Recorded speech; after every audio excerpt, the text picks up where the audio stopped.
BBC আন্তর্জাতিক সংবাদে আপনাদের সবাইকে স্বাগতম। এই মুহূর্তে আমাদের হাতে এসে পৌঁছানো ইরান, যুক্তরাষ্ট্র এবং ইসরায়েলের সকল ধরনের যুদ্ধের নতুন আপডেট আপনাদেরকে জানিয়ে দিব। শুরুতেই থাকবে সংবাদ শিরোনামের পর বিস্তারিত। যুদ্ধ বন্ধে যুক্তরাষ্ট্রের প্রস্তাব খতিয়ে দেখছেন ইরান। হরমুজ প্রণালীতে ইরানি জাহাজে যুক্তরাষ্ট্রের হামলা।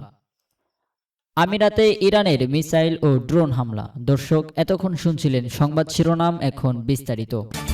শুরুতেই জানিয়ে দিব, যুদ্ধ বন্ধে যুক্তরাষ্ট্রের প্রস্তাব খতিয়ে দেখছেন ইরান। যুক্তরাষ্ট্রের পক্ষ থেকে পাঠানো সাম্প্রতিক প্রস্তাবটি ইরান এখনও পর্যালোচনা করছে এবং এর বিপরীতে নিজেদের প্রতিক্রিয়া বিবেচনা করছে বলে জানিয়েছে দেশটির পররাষ্ট্র মন্ত্রণালয়ের মুখপাত্র ইসমাইল বাগাই। শুক্রবার 8 মে ইরানের আধা সরকারি বার্তা সংস্থা তাসনিম নিউজ এই তথ্য নিশ্চিত করেছে। বাগাই জানান, তেহরান অত্যন্ত গুরুত্বের সাথে প্রস্তাবটি খতিয়ে দেখছে এবং যথাযথ আলোচনার পরই চূড়ান্ত সিদ্ধান্ত গ্রহণ করা হবে। একই সঙ্গে গতরাতে মার্কিন বাহিনীর সঙ্গে ঘটে যাওয়া সামরিক সংঘাতের বিষয়ে তীব্র প্রতিক্রিয়া জানিয়েছেন বাগাই। তিনি ওয়াশিংটনের বিরুদ্ধে যুদ্ধবিরতি চুক্তি এবং আন্তর্জাতিক আইন লঙ্ঘনের প্রকাশ্য অভিযোগে আনেন। তার মতে, গতরাতে এই ঘটনা কেবল উস্কানিমূলক নয়, বরং এটি বৈশ্বিক আইন কাঠামোর চরম অবমাননা।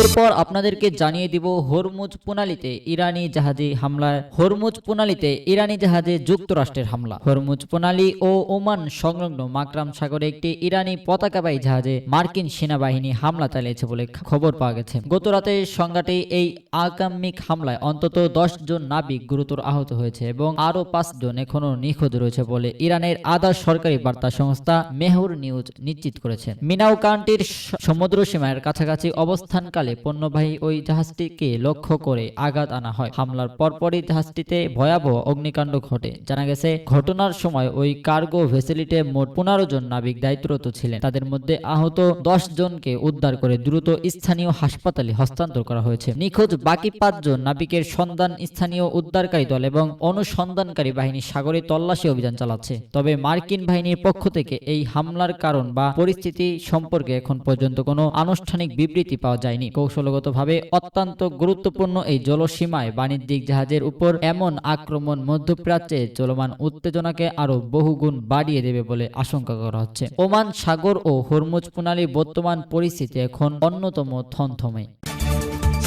সর্বশেষ আপনাদেরকে জানিয়ে দিব, আমিরাতে ইরানের মিসাইল ও ড্রোন হামলা। সংযুক্ত আরব আমিরাতের প্রতিরক্ষা মন্ত্রণালয় জানিয়েছে, ইরান থেকে নিক্ষেপ করা 2টি ব্যালিস্টিক ক্ষেপণাস্ত্র এবং 3টি ড্রোন ইউএভি তাদের আকাশ প্রতিরক্ষা ব্যবস্থা সফলভাবে প্রতিহত করেছে। শুক্রবার 8 মে এই হামলার ঘটনায় অন্তত 3 জন ব্যক্তি মাঝারি ধরনের আহত হয়েছে বলে নিশ্চিত করেছেন কর্তৃপক্ষ।